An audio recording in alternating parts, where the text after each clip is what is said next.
इस गंगा की महिमा इतनी महान है, इस गंगा को धरती पे लाने के लिए सूर्यवंशी राजाओं ने इतने तप किए। भगीरथ का नाम आता है, उनके नाम पे इसका नाम भागीरथी पड़ा। और उससे पहले जो उनके राजा हुआ करते थे, दिलीप है और जो राजा थे, उन सब ने इतनी तपस्या की कि कई वंशों की तपस्या के पश्चात ये गंगा धरती पे अवतरित हुई थी। संसार भर में आप कहीं भी जाए, किसी भी कोने में जाए, भारत को छोड़कर कोई ऐसा देश नहीं है जहाँ की नदियों में लोग अपने आप को पवित्र करने के लिए डुबकी लगाते हैं और जहाँ की नदियों की आरती उतारी जाती है। ये केवल भारतवर्ष ही है जहाँ गंगा, यमुना, कावेरी, गोदावरी इन सभी की पूजा की जाती है और इनके जल में स्नान करने से हमारे सारे पाप भी दूर होते हैं। और वही गंगा जिसको इस धरती पर लाने के लिए इतना अथक परिश्रम किया था, अभी उसी गंगा को कितना प्रदूषित किया जाए। पहले यमुना बचाओ अभियान चालू था, अब गंगा बचाओ, इसके बाद गोदावरी बचाओ, सबको बचाओ एक के बाद। उन कारणों पे कोई ध्यान नहीं दे रहा। ये तो अभी ये जो सरकार आई है वो थोड़ा सा डिवोशनल है, तो इसके कारण थोड़ा गंगा को सफाई का वो जो मंत्री उनको उमा भारती उनको एक जिम्मेदारी दी है कि ये गंगा को सफाई का स्पेशल और इस पर विशेष ध्यान दिया जाए। लेकिन उतना बड़ा परिवर्तन ज़्यादा कुछ सुनने में तो नहीं आया, काफ़ी समय हो गया।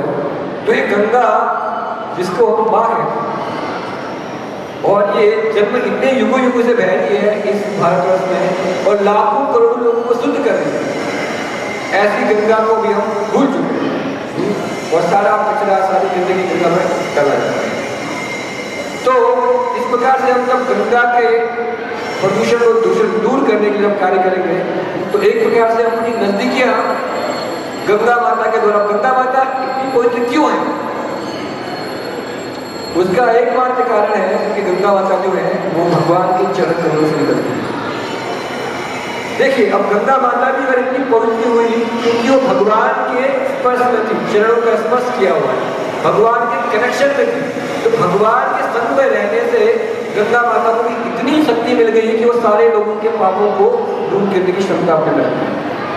तो ये भी गंगा माता को महानता है कि वो क्यों है कि भगवान के कनेक्शन में, उनकी कनेक्टिविटी में, तो वहीं से उनको शक्ति मिलती है।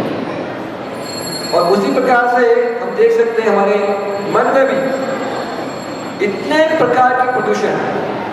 जैसे एक बार मैंने कोई सन्यासी और एरोप्लेन में जा रहे थे तो उनको शायद मेनका गांधी जो समाज सुधारक है उनको मिल गई, तो उन्होंने कहा कि आप लोग ये जो अभी ये स्वतंत्रता संग्राम में भगत सिंह के बारे में काफी चर्चा हो रही है। वैसे एक भगत सिंह तो एक ही दिन में स्वतंत्रता दिलाई थी, यहाँ मंदिर में तो सारे भगत सिंह ही बैठे हैं। भगवान के भक्तों को भी तो भगत सिंह ही बोलते थे, दूसरे भगत सिंह। तो ये लोग भी क्रांति लेके आ रहे हैं कि भगवान के प्रति अपनी श्रद्धा को और भगवान के प्रति अपने कर्तव्य को बता रहे हैं। तो उनसे पूछा कि आप लोग ये भगत बनते क्या करते हैं? बस दिन भर भगवान का नाम लेते रहते हो, माला में हाथ घुमाते रहते हो, क्या समाज सुधार का कार्य कर रहे हैं? इतना प्रदूषण है पूरे समाज में, ध्वनि प्रदूषण है, वायु प्रदूषण है, जल प्रदूषण है, हर जगह प्रदूषण ही प्रदूषण हो रहा है और आप लोग क्या कार्य कर रहे हैं? तो ये जो हमारे सन्यासी ने उन्होंने जवाब दिया उनको, देखिए ये जो संसार में किसी भी प्रकार का प्रदूषण है उसका जो एकमात्र कारण है, जो बाहर प्रदूषण आता है, जब तक हमारे मन के अंदर प्रदूषण नहीं होता तब तक बाहर आप प्रदूषण से फैला ही नहीं सकते। यानी संसार में जितना भी प्रदूषण का कारण है उसका एकमात्र कारण है हमारा प्रदूषित मन। अभी हाल ही में एक जर्नलिस्ट को मिला था, पत्रकार को मिला था, वो बताया कि यूपी में जो क्राइम है उसका जो रेट है इस साल 25% ज्यादा बढ़ गया। डकैती, रेप केसेस और भ्रष्टाचार, ये सब कुछ 25 से 30% ज्यादा बढ़ गया। ये सारे प्रकार के करप्शन, भ्रष्टाचार, प्रदूषण जो होते हैं, जब तक हमारा मन अपवित्र है, हमारा हृदय अपवित्र है, कहीं भी जाए, किसी भी सिस्टम में रहे, कहीं भी रहे, कितने बार गंगा में स्नान कर ले, हाँ, लोग फरहर गंगे करके गंगा में स्नान तो करते, फिर बाहर आके वही कार्य करते। इसको हाथी का स्नान बोलते हैं। हाथी स्नान करने के लिए जाता है और वापस भूमि पर आके फिर से सारी भूमि अपने मिट्टी अपने शरीर पर छिड़क दे। तो उसी प्रकार से लोग गंगा में जाते तो है अपने सारे पापों को दूर करने के लिए। अभी कितने लोग हैं जो कुंभ मेले में जाते, करोड़ों लोग, इतने लोग जाते कि भगदड़ मच जाती है, लोग वहीं से सीधे स्वर्ग चले जाते हैं। इतने लोगों की इतनी आस्था है गंगा माता के जल पे। उसके बाद भी लेकिन घर आने के पश्चात फिर से वही कार्य उनके प्रारंभ करते। तो अभी तक का जो कोटा था वो देखे आ गए, लेकिन फिर से घर पे आके फिर से अपना अकाउंट चालू कर दिया, फिर से भरना है अकाउंट। तो उन्होंने बताया कि जितना भी प्रदूषण है संसार में, किसी भी व्यक्ति के जीवन में किसी भी प्रकार की जो गंदगी भरी हो, सारे गंदगी जो कारण है उसका मन गंदा है, उसका हृदय गंदा है, और इस हृदय की गंदगी को दूर करने के लिए कोई और साधन नहीं है। तो उसका कार्य ये धार्मिक लोग करते हैं। ये जो मन की गंदगी है, हृदय की गंदगी है, इसको मंत्रों के द्वारा, भगवान के नाम के द्वारा शुद्ध करते हैं। उसके कारण जब मन से गंदगी हट जाएगी तो संसार में कोई भी व्यक्ति कहीं भी रहे अच्छा ही करेगा। तो बहुत जरूरी है कि अपने मन को भी भगवान के संपर्क में लाना। जब तक मन संपर्क में नहीं आएगा, मन हमेशा प्रदूषण से भरा है। इसीलिए प्रभुपाद जी, चैतन्य महाप्रभु, ये जो हमें दिए हरे कृष्ण मंत्र दिए, ये हरे कृष्ण मंत्र है जो मन की गंदगी को साफ करता है। जब हम हरे कृष्ण मंत्र बोलते हैं, हरे कृष्णा कृष्णा कृष्णा हरे हरे, हरे राम राम राम हरे हरे, ये जो मंत्र है जब उसको सुनते हैं और कानों के रास्ते जब ये हृदय में जाता है तो हृदय की सारी गंदगी को साफ करता है। और जो स्वच्छ हृदय से, निर्मल मन से जब हम कोई भी कार्य करते हैं, सारे लोग भले के लिए कार्य करते हैं, कल्याणकारी कार्य करते हैं, कोई किसी को हानि पहुंचाने वाला कार्य नहीं करते। इसलिए बहुत जरूरी है गंगा की तरह अपने मन को भी पवित्र करना। और वो तभी संभव है जिस प्रकार से गंगा पवित्र होती है भगवान के चरणों के स्पर्श से, उसी प्रकार से भगवान के नामों का स्पर्श अपने मन में करते, उसी प्रकार से हमारे मन की सारी गंदगी दूर हो जाती है। तो ये गंगा है, ये है पहला चीज। तो एक गंगा के द्वारा हम अपने मन को भी पवित्र कर सकते हैं। और दूसरा चीज जो है वो भी हमारी दूसरी माँ का नाम है। पहली माँ थी गंगा माता, अब दूसरी माँ जो है वो है गौ माता, ये दूसरी चीज। अभी गौ माता के विषय में बहुत ही दुर्भाग्यपूर्ण स्थिति है। अभी आजादी से पहले ऐसा बताया गया था कि हर एक व्यक्ति के लिए एक गौ माता हुआ था, एक व्यक्ति के लिए एक। करीब आजादी के टाइम 30 करोड़ हमारी जनसंख्या थी और 30 करोड़ ही गौधन भी हमारे पास थी। हालांकि उससे पहले बहुत ज्यादा था। और अभी क्या हालत हो गया है, भारत की जनसंख्या कितनी हो चुकी है? 125 करोड़। हाँ, 127 करोड़ करीब हो चुकी है। और अभी जो गौधन है, गौ माता की जो संख्या है वो केवल 20 करोड़, यानी 100 करोड़ का डिफरेंस है। गौ माता के बारे में लोगों को पता ही नहीं, उसके महत्व के बारे में। तो गौ माता के बारे में तो शास्त्रों में बताया गया है कि हमारी 7 माँओं में से एक माँ है। जैसे शास्त्र में बताया गया है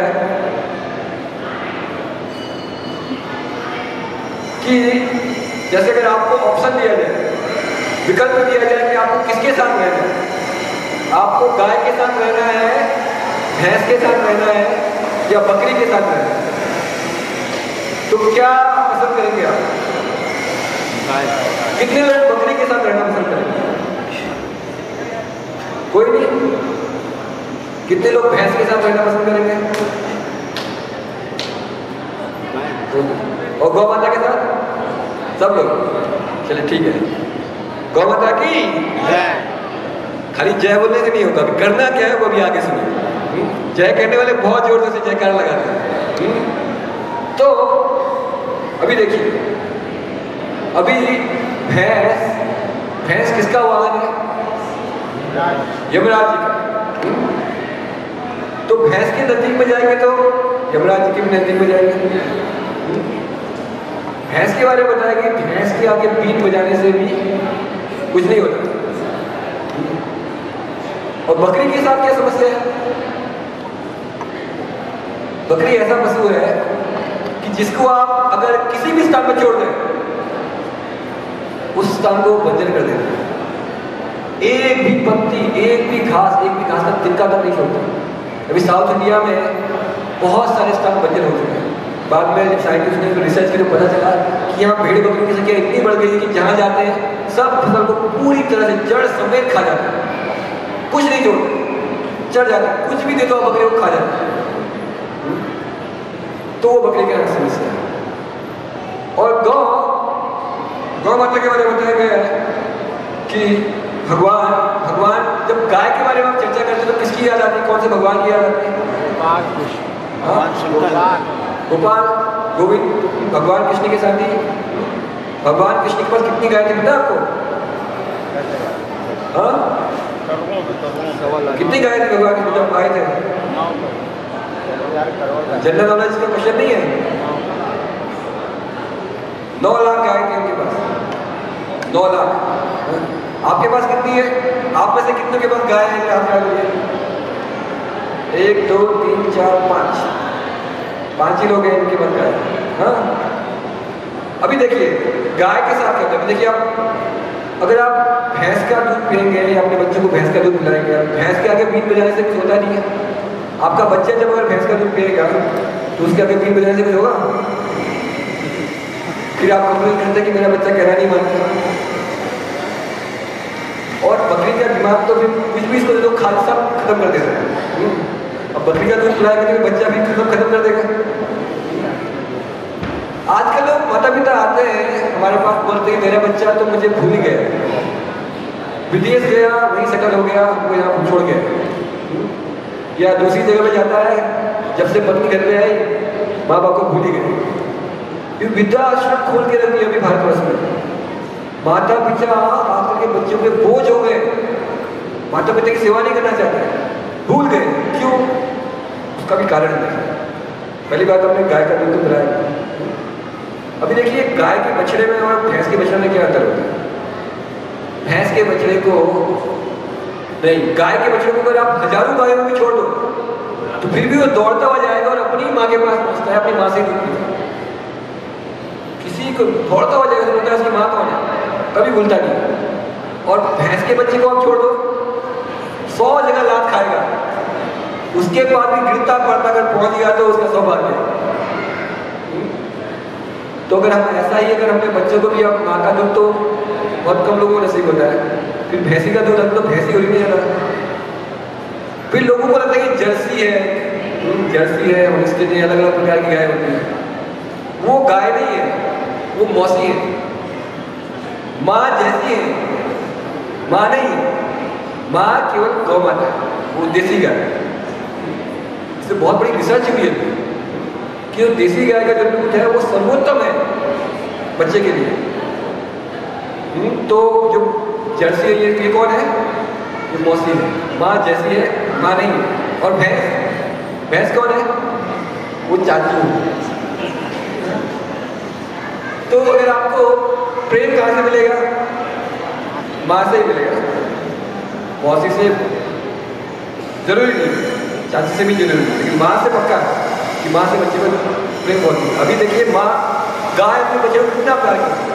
एक हमारी गाय है, अभी कल परसों इसने बच्चा दिया है, परसों 4 बजे, कल या परसों दिया 4 बजे। उसका नाम है देवकी और वो अंधी है, बचपन से ही अंधी थी, अभी बड़ी हो गई तो अभी उसका पहला बच्चा होगा। अब माँ कहीं अंधी भी है तो फिर भी अपने बच्चे को, जैसे गाय का किसी बच्चा होता है तो तुरंत चाट के उसको पूरा साफ कर देती है। और वो अंधी भी है, उसके पश्चात उसे पता कि ये मेरा बच्चा है, जैसे तैसे बच्चे उसको चाट के उसको साफ किया, डेली दूध पिलाती है और दूध पिलाती है, उसको प्रेम करती है। अंधी होने के बावजूद भी दिखाई नहीं दे रहा बच्चा, उसका प्रेम उस बच्चे के लिए इतना है, वो माँ का प्रेम। आप गाय के पास जाइए, थोड़ा सा प्यार से सहलाइए, अपना सर आपको बोल कर देते प्रेम करते। तो वो वात्सल्य प्रेम जो गाय के पास दूध में भी जाता है, वो जब आप अपने बच्चों को पिलाते हैं, दूध पीते तो आपका भी वही वात्सल्यता का भाव उत्पन्न होता है। लेकिन जब भैंस का पिएंगे तो बुद्धि मोटी हो जाएगी, मोटी बुद्धि में कुछ घुसेगा। तो ये एक कारण है। और दूसरा, अभी ये बहुत अलग अलग धारणा चलती है, बहुत सारी भ्रांतियां समाज में चल रही है। ज्ञान न होने के कारण जो अज्ञानता है वो राज करने लगा है। लोगों को क्या सही है क्या गलत है उसकी पहचान न होने के कारण अज्ञानता को ज्ञान समझ बैठे। अभी भी जैसे लोग बताना चाहते हैं और गाय के बारे में बोलते हैं कि एडॉप्ट ए काउ, कि बोलते गाय को गोद ले। अभी हम गाय को क्या बोल रहे हैं? माँ बोल रहे हैं। माँ को क्या गोद लिया जाता है? नहीं, माँ की गोद में तो बैठा जाता है, लेकिन लोगों को बैठना माँ की गोद में आता ही नहीं, क्योंकि गाय का जो माँ का दर्जा कहाँ से लोगों को उसके बारे में पता नहीं कि वो माँ क्यों करता है, कैसे उसको माँ का दर्जा दिया। इसके कारण उन दो तीन लोग गाय को गोद लेते नहीं, गाय को हम लोग गोद नहीं लेते, अपने से बड़ों को गोद नहीं लिया जाता। जो माँ है माँ को गोद नहीं लिया जाता। बैल को ऋषभ बताया गया, पिता का दर्जा दिया गया और गाय को माँ का दर्जा। अभी जब तक ट्रैक्टर आया बैल लोग तो बेरोजगार हो गए, तो उनको बोलते हैं यूजलेस है, लेकिन यूजलेस नहीं है, इसके बहुत सारे लोग हम चर्चा करने वाले हैं। तो गाय को गोद। और दूसरी बात बोलते हैं एक हम गाय को दान कर सकते हैं, गौदान। एक बार से हम गाय को दान नहीं कर सकते, क्योंकि दान उसको दिया जाता है जो हमसे थोड़ा नीचे हो, जो हमसे गरीब हो या हमसे उसके पास हमारे नहीं हो, असहाय हो। लेकिन गौ माता असहाय नहीं है। गौ माता के शरीर में वो 33 करोड़ देवी देवता निवास करते हैं। गोबर बसते लक्ष्मी बताइए, सिर्फ गोबर में लक्ष्मी जी का निवास है। उसके गोमूत्र को गंगा जल के समान के लिए माना गया है। चारों वेद जिसके चारों टांगों में निवास करने बताया गया। तो ऐसी गौ माता जिसके पास इतना कुछ है, उनको हम क्या करना है? उनसे तो हमको दान मिलना चाहिए, लेकिन हमें पता नहीं कि वो गौ माता से दान कैसे लिया जाए। और एक प्रश्न बहुत लोग बड़े परेशान हो जाते हैं, वो पूछते हैं कि ये जो भगवान है ये केवल भारत में ही जन्म क्यों लेते हैं? सारे भगवान भारत में ही जन्म क्यों लेते हैं? राम की जड़, कृष्ण की जड़, वसुदेव की जड़, सारे लोग क्या दुनिया में और कोई दूसरा देश बचा नहीं जहाँ भारत भगवान जन्म ले सकते हैं? भारत वर्ष में जन्म क्यों लेते हैं? तो उसके बारे में बताया गया कि भारत क्या है? धर्म क्षेत्र है। हर स्थान पर यहाँ अभी भी धर्म विराजमान है। यहाँ पवित्र नदियाँ अभी भी भारतवर्ष की भूमि को पवित्र कर रही है। अभी भी यहाँ पर वैदिक संस्कृति की बहुत सारी झलक बाकी है। ये बहुत सारे कारण हैं। अभी देखिए, अगर आपको ऑप्शन दिया जाए कि आपको 2 घर में जाना है, एक घर में जहाँ आपके चाहने वाले हैं और दूसरे जहाँ आपके दुश्मन हैं, तो आप कौन से घर में जाना पसंद करें? ऑब्वियसली जहाँ चाहने वाले हैं, जहाँ आप लोग पूजा करते हैं, सम्मान करते हैं। तो उसी प्रकार से भगवान भी कमाना पसंद करेंगे। इस देश में सबसे ज्यादा धर्म है, जहाँ सबसे ज्यादा उनकी वर्शिप होती है, उनका सम्मान होता है, उसको लोग पूजने वाले हैं, इसलिए भगवान यहाँ पर है। इतना ही नहीं, इसी कारण के लिए नहीं आते। भारतवर्ष में क्यों इतना धर्म क्षेत्र है, इसी के लिए नहीं आते। भारत जो वर्ष है उसमें बहुत बड़े बड़े राक्षस भी आते हैं। हिरण्यकशिपु यही पैदा हुआ था। रावण भी पहले लंका भारतवर्ष का ही पार्ट था। तो ये बड़े बड़े असुर जो हुए हैं वो भी भारतवर्ष में ही जन्म लेते हैं, इसलिए उनको मारने के लिए भगवान को इधर ही आना पड़ता है। अभी देखिए, असुर लोग जब आते हैं तो क्या करते हैं? जैसे जब हिरण्यकशिपु आया था, जब भगवान ने उसके भाई हिरण्याक्ष का वध कर दिया था, तो सबसे पहला काम जो हिरण्यकशिपु ने करा था वो किया था कि गौशाला में आग लगा, गायों को जला दो जीवित, और जो खेती योग्य भूमि है उसको भी पूरी तरह से नष्ट कर दो, और जो ऋषि मुनि की जो कुटिया है उनको भी आग लगा दो। ये असुरों के कार्य होते हैं, और वही कार्य की है हमारी आजकल की सरकार। देखिए, 1970-80 से पहले देश में इतनी गौ हत्या नहीं हुआ, लेकिन जब तक ब्रिटिशर आए थे, अंग्रेज लोग आए थे, तो अपने कारण बता किया कि भारत में इतना जो ये सोने की चिड़िया कहा जाता है वो क्यों कहा जाता है। तब तो उन्हें पता चला कि यहाँ का जो गोधन, यहाँ की जो सभ्यता है वो कृषि और गाय पे आधारित है। उसके कारण इनके पास इतना धन, इतनी संपत्ति, इतनी संपन्नता आती है कि वो किसी और चीज पर निर्भर नहीं होते। तो उन्होंने कहा इसको नष्ट करना पड़ेगा, तो यहाँ पर ये भूमि को और गौधों को नष्ट करना पड़ेगा, और वही किया। तब से कसाई घर भारत में वसूल हुए, और तब से कितनी गौ माताओं की और बैलों की हत्या हुई है, हर साल हो रही है, अभी भी हो रही है। और तो और अंग्रेज तो चले गए, लेकिन जाने से पहले अपनी 120 से ज्यादा कंपनी को भारत में छोड़ गए, जो कि आधारित थी इन कसाई घर में। यहाँ जो गाय करती है, उससे जो गौमांस आता है, उससे जो चमड़ा बनता है, बहुत सारी चीज़ें बनती है, उस पर आधारित के साथ बहुत सारे उत्पादन होते हैं। टूथपेस्ट है, साबुन है, बहुत सारी ऐसी चीज़ें जिसमें गाय की हड्डी का बहुत सारी चीज़ों का उपयोग है, जो अभी भी चल रही है तब से। और 11वीं पंचवर्षीय योजना में 3000 करोड़ की सब्सिडी दी गई थी कि कसाई घर खोले, ये सरकार ने किया। मेरे जो हिरण्यकश्यप चेले हैं, जो अभी के हनुमंत से जो वंश चला रहे हैं, वो अभी भी क्या कर रहे हैं, इस प्रकार की चीज़ों को प्रमोशन कर रहे हैं। अभी भी आपको जानकर दुख होगा कि भारतवर्ष में 36,000 रजिस्टर कसाई घर हैं पूरे भारत, और जहाँ करीब हर दिन 40,000 से ज़्यादा पहुँचते हैं केवल भारत में। ये हाल है। तो फिर हम सोचते कि अभी इतना अत्याचार, इतना भ्रष्टाचार है, देश का क्या हो गया, जहाँ माँ की हत्या हो रही है, माँ को सम्मान नहीं मिल रहा है, तो उस देश का क्या होगा, अभी आप देख सकते हैं। और यानी गाय को मारना मतलब एक पूरी मानव सभ्यता का ही नाश करना, क्योंकि गाय है जो उसका ही आधार है। गाय का समाधान कैसे है? देखिए, गाय हमको देती है, गोबर देती है, गोमूत्र देती है और दूध देती है। दूध जो होता है गाय का, देसी गाय के बनता है, जो दूध होता है वो हमारे जो ब्रेन टिश्यूज हैं, इनको हमारी स्मरण शक्ति और मेमोरी पावर को काफ़ी तेज करता है गाय का, इसलिए गाय का बहुत महत्वपूर्ण है। यज्ञ में भगवान की प्रसन्नता की सब जगह गाय का, और गाय के जो उत्पाद रहते हैं, घी है, बहुत सारी चीज़ें हैं। ऐसे जो घी है, घी को पहले यज्ञ में डाला करता है काव गोबर के साथ, गोबर के करने के साथ। तो ऐसा होता है 1 चम्मच घी डालने से 1 टन हवा शुद्ध हो जाती है। और गाय एक ऐसा जानवर है, जानवर तो है नहीं। कृष्णराज देव के दरबार में एक बार चर्चा हो गई। चर्चा क्या हुई कि बताया कि कौन सा वो जानवर है जिसका दूध सर्वोत्तम होता है। तो सारे जो मंत्रीगण थे बोले, कोई बोला, सब बोला गाय का होता है। तो लेकिन वहाँ पर जो मंत्री थे तेनालीराम, वो बताया कि गाय नहीं, बोले कि बकरी का दूध सबसे अच्छा होता है। तो बोला बकरी का दूध, तो पागल हो गई। तो उसने कहा कि आपने पूछा कि कौन से पशु का दूध अच्छा होता है? गाय तो पशु है नहीं, गाय तो माँ है। क्या माँ के बारे में पूछते तो हम गौ माता करते हैं। तो गाय को कभी पशु की कैटेगरी में नहीं डाली, गाय माँ है तो माँ की कैटेगरी में डाली। और जैसे आप बता दें जिसका गोबर है, गाय ऐसी जाति है जो कि ऑक्सीजन लेती है और ऑक्सीजन ही देती है, एकमात्र ऐसी जाति है। हम लोग तो ऑक्सीजन लेते हैं और कार्बन डाइऑक्साइड देते हैं, लेकिन गाय ऑक्सीजन लेती है और ऑक्सीजन ही देती है, ये उसकी महत्ता है।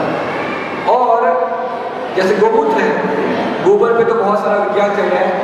अभी भारतवासी गाय की महत्ता को नहीं समझते। क्या होता है, भारतवासी अभी क्या प्रचलित हो गया है, जो कुछ भी विदेशी है वो सर्वोत्तम है, और जो कोई इंडियन है वो बेकार है, जो भी भारत। अभी इसी गौमूत्र और गोबर पे अमेरिका के साइंटिस्ट ने 3 पेटेंट कर दिए इसकी गुणवत्ता को देखते हुए। 2001, 2002, 2003 इस समय में 3 या 4 पेटेंट हो चुके हैं। तब से धीरे धीरे लोगों को गौ माता के गोमूत्र के बारे में और गोबर की जो ग्लोरी है उसके बारे में लोगों को पता चला। जैसे गोमूत्र है, ये गोमूत्र बता गया हमारा शरीर कफ बाद 3 चीज़ों से मिलकर बना है। हमारे शरीर में गोमूत्र में रहता है कैल्शियम, नाइट्रोजन रहता है, सल्फर रहता है, बहुत सारे खनिज और पदार्थ उसमें रहते हैं। और हमारे जीवन में, हमारे शरीर में जो भी समस्या आती है उसका कारण होता है कि इनमें से कोई चीज़ ऊपर नीचे हो गया, इनबैलेंस हो गया है। तो जो गोमूत्र का सेवन करते हैं, कावा जिसे बोलते हैं, इसका सेवन करने से सारी चीज़ बैलेंस हो जाती है, कफ, यहाँ तक कि गोमूत्र और इसमें काउ थेरेपी अगर लोगों ने कैंसर और बहुत सारी ऐसी बीमारियों का, ऐसा मतलब कि ऐसी कोई बीमारी नहीं जो गौमाता ठीक नहीं कर सकती। पैरालिसिस, कैंसर, डायबिटीज, बहुत सारी ऐसी चीज़ें, सब कुछ गौमूत्र और गाय की थेरेपी से सब कुछ सॉल्व हो जाता है। लोगों को गौ विज्ञान के बारे में कोई जानकारी नहीं है, गोबर के बारे में। तो ये था दूसरा जी। पहला जी मैंने क्या बताया था? पहला जी क्या था? गंगा माता। और दूसरा जी गौ माता। और तीसरा जी जो है वो क्या है? वो है गीता, भगवत गीता। अभी गीता देखिए, गीता में भी बड़ा ही वो है, हमारी जो संस्था है वो अंतर्राष्ट्रीय संस्था है, सारे विश्व में हमारे भी 900 से ज्यादा केंद्र है। सारे विश्व के लोग भगवत गीता को पढ़ने के पश्चात वैदिक संस्कृति का पालन कर रहे हैं, भगवान कृष्ण के आदेशों का पालन कर रहे हैं और भारतीय संस्कृति को सम्मान दे रहे हैं। लेकिन बड़ी दुर्भाग्य की स्थिति है कि जो सारा विश्व जिस ज्ञान को अपना रहा है, हमारे भारत देश में उस ज्ञान के लिए कोई जगह नहीं। हमारे स्कूल कॉलेजों में अभी तक एक पाठ्यक्रम के रूप में इसको नहीं पढ़ाया जाता भगवत गीता। हर कोई व्यक्ति अपने जीवन की दशा को बदलना चाहता है, सब लोग परेशान हैं। तो दशा को नहीं, अगर किसी भी व्यक्ति को अपने जीवन की दशा बदलनी है तो उसके लिए उसको अपने जीवन की दिशा बदलनी पड़ेगी। जब वो दिशा बदलेगा तो तभी उसकी जीवन की दशा बदलेगी। और दिशा केवल भगवान के ज्ञान से ही बदली जाती है, भगवान के मार्गदर्शन के द्वारा ही बदली जाती है। तो ये गीता, जिसको कि सारा विश्व के बड़े बड़े साइंटिस्ट, न्यूटन है, फेराडे है, बहुत सारे ये लोग भी इस गीता को मानते हैं। आप में से कितने लोगों ने भगवत गीता पूरी तरह से पढ़ी है? हम यहाँ कीजिए। 1 2 3 4 5 लोग।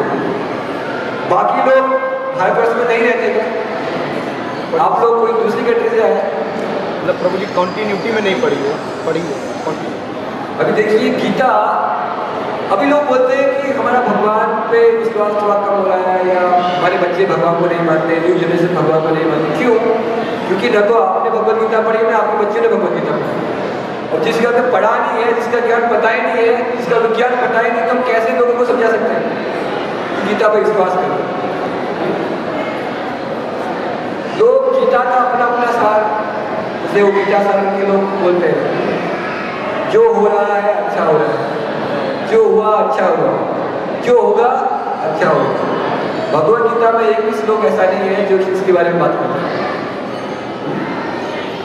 और लोग भगवत गीता को अलग अलग प्रकार से कोट करते हैं, बोलते कहते हैं कि कर्म करते जाओ, फल की चिंता मत करो, कर्म ही पूजा है। दुकानदार लोग तो उससे आगे जाते हैं, कर्म ही पूजा है, ग्राहक हमारा देवता है, दुकान हमारा मंदिर है और मैं उसका पुजारी हूँ। भगवत गीता में ये तो नहीं लिखा है ग्राहक आपका देवता है, दुकान आपका मंदिर है। मंदिर को मंदिर है और भगवान को देवता को भगवान को देवता रहना चाहिए। तो इस प्रकार से गीता के बारे में भी इतनी सारी भ्रांतियां, अलग अलग प्रकार के लोग अपना तात्पर्य देते हैं कि गीता है, भगवान ये है, सब कुछ ये है। गीता तो भगवत गीता हम सबने पढ़ी है, सब लोग बोलते हैं। तो लेकिन सच्चाई ये है कि हम भगवत गीता से बहुत दूर है। गीता का मतलब है भगवान का गीत है। जब हम भगवान के गीत को सुनेंगे तो हमारे जीवन में एक दिशा मिलती है, और जब हमारे जीवन में दिशा मिलती है तो हमारे जीवन की दशा भी सुधरती है। देखिए हमारे जीवन की दशा क्यों खराब है, उसका एकमात्र कारण है प्रकृति के नियम, लॉ ऑफ कर्मा जिसे बोलते हैं, कर्म के नियम से बोलते हैं। बहुत आसान है कर्म के नियम को समझना कि देखिए ये कर्म के नियम ही है जो डिसाइड करते हैं, जो फैसले लेते हैं कि मैं किस परिवार में जन्म लूंगा, मैं कौन से माता पिता के, कौन सी माँ के गर्भ में जन्म लूंगा, कौन से स्थान में जन्म लूंगा, कितनी शिक्षा मुझे प्राप्त होगी, कितना धन मुझे प्राप्त हुआ, कितने दुख मुझे झेलने पड़ेंगे, कितने सुख मुझे मिलेंगे। ये सब कर्म के नियमों के आधारित होते हैं।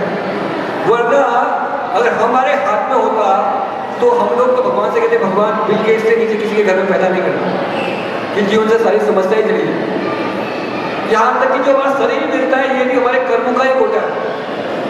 अगर हमारे पास चॉइस होती तो हम बोलते कि हमको मिस्टर यूनिवर्स बनाना, नहीं तो मिस वर्ल्ड बनाना। ये हमारे हाथ में नहीं है। ये कर्म के नियम निर्धारित करते हैं कि हमको कैसा शरीर मिल रहा है, कैसा स्थान मिल रहा है, कितने दुख हमारे जीवन में आएंगे, कैसे सुख मिल रहा है। लेकिन कर्म के नियम के बारे में कहीं चर्चा नहीं होती और हमको लगता है कि सब कुछ हमारे नियंत्रण में। ये सबसे बड़ी भूल है। कुछ भी हमारे नियंत्रण में नहीं है, सब कुछ नियंत्रण। हमारा जन्म हमारे नियंत्रण में नहीं था, हमारा शरीर हमारे नियंत्रण में नहीं था, हमारे कार्य हमारे नियंत्रण में नहीं है। बहुत सारे ऐसे कार्य जो अनिच्छा से करते हैं।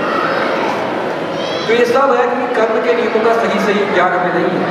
वो कब होगा जब हम भगवत गीता को पढ़ेंगे। भगवत गीता आजकल बच्चे किसी को पता ही नहीं रहती। यहाँ तक अभी मैं कहीं पे गया था, एक छोटा सा बच्ची मुझसे बोली कि मैं भगवान से नफरत करती हूँ। मैंने कहा क्यों नफरत करते हो? बोले वो मेरी इच्छा पूरी नहीं करता है।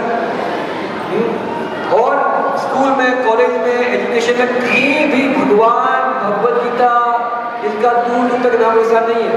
तो हम कैसे परीक्षा करते हैं कि हमारी जो कनेक्टिविटी है, हमारे बच्चों की, हमारी नेक्स्ट जनरेशन की कनेक्टिविटी भगवान से बनी रहे? संभव ही नहीं। जब तक हम भगवान की रेंज में नहीं आएंगे।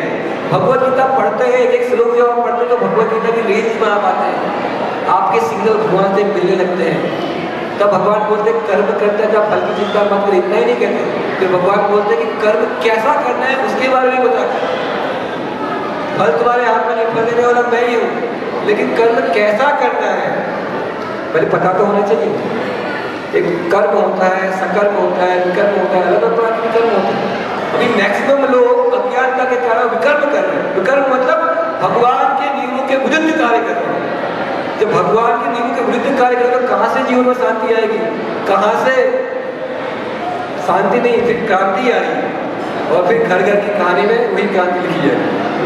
फिर कभी कभी लोग होते हैं, स्वामी जी हमने सुना कि महाभारत नहीं पढ़ना चाहिए, क्यों? महाभारत घर में ले रहे थे, घर में भी महाभारत हो जाता है। अरे महाभारत के बीच में ही ये भगवत गीता बताई गई थी कि भगवत गीता जब पढ़ेंगे तो 7 दिन कृष्ण आपके घर में आएंगे और तब सारे लोगों को शांत कराएंगे और आपको पता चले कि मेरे जीवन में शांति कैसे आ सकती है। तो ऐसी बहुत सारी चीजें हैं। तो ये बहुत सारे कारण हैं जो हमको भगवान से दूर रखते हैं। भगवान की कनेक्टिविटी से हमको बहुत दूर रखा है। आज तो हमने केवल 3G के कनेक्शन के बारे में बात की कि गंगा माता और गौ माता और भगवत गीता, ऐसे बहुत सारे कारण हैं जिससे हमने अपने आप को भगवान से दूर कर दिया। देख, भगवान ही एकमात्र कारण है जो हमको जीवन में संतुष्टि प्रदान कर सकते हैं, शांति प्रदान कर सकते हैं और अभय प्रदान कर सकते हैं। देखिए, जैसे मैं छोटा सा उदाहरण देता हूँ आपको कि एक गाय का छोटा सा बछड़ा होता है। जब वो दूध पीने जाता है तो बड़ी निर्भयता से माँ के पास जाता है और बड़े ही निर्भय होकर माता के थनों से दूध पीता है। अगर हम आप में से किसी को आप भी जाओ और गाय के थनों से दूध पियो तो हमको तो भय लगता है कि कहीं पूछ घुमा के मारेगी या लात मारेगी, तो बहुत भय लगता है। तो देखिए, जब तक हम संसार में क्षणिक चीजों से शरण ग्रहण कर रहे हैं, ऐसी चीज जो नष्ट होने वाली है, इस संसार में हमारा तन, धन, ऐश्वर्य, संबंधी सब कुछ नष्ट होने वाले हैं। तो जब तक हमारी शरण, हमारा आश्रय इस संसार की क्षणिक वस्तु है, तब तक हमारे जीवन में भय के कारण बने ही रहेंगे। लेकिन जब हम अपने आश्रय को असत्य से सत्य की तरफ लेके जाते हैं, क्षणिक वस्तुओं से शाश्वत वस्तुओं की तरफ लेके जाते हैं, उस दिन से हमारे जीवन में हम पूरी तरह से निर्भय होंगे। तो बस आपको अगर आश्रय लेना है तो अपने जीवन में सत्य का आश्रय लें। सत्य क्या है? भगवान का ज्ञान सत्य है, भगवान का नाम सत्य है और भगवान का जो भगवान के द्वारा जो बताए गए नियम है उनका जब हम पालन करते हैं तो हमेशा सत्य की तरफ आगे बढ़ते हैं। और जब आप अपने जीवन में ऐसी चीजों का शाश्वत सत्य की शरण ग्रहण करेंगे तो कभी भी कोई भी भय आपको नहीं कर सकता। क्यों? क्योंकि आपने ऐसे चीज की आश्रय ले ली है जो कभी नष्ट नहीं होने वाली। अभी तक हमारा आश्रय कहाँ से आता है? हमारे धन से आता है। धन तो नष्ट होने वाला है। हमारे तन से आता है, तन भी नष्ट होने वाला है। हमारे संबंधी से आता है, संबंधी भी नष्ट होने वाले हैं। तो जब तक हमारे जो आश्रय है क्षणिक वस्तु से आगे, तब तक हम शांति नहीं सकते। तो इसलिए जब आप भगवान की शरण ले लेंगे तो सब कुछ आपके जीवन में आ जाएगा। तो अभी भगवान दर्शन देने वाले हैं, तो भगवान के साथ कनेक्टिविटी आप बढ़ाइए, केवल देखने से नहीं, जो जो चीज हमने डिस्कस की उनके द्वारा। तो बहुत बहुत धन्यवाद आप लोगों का। हरे कृष्ण।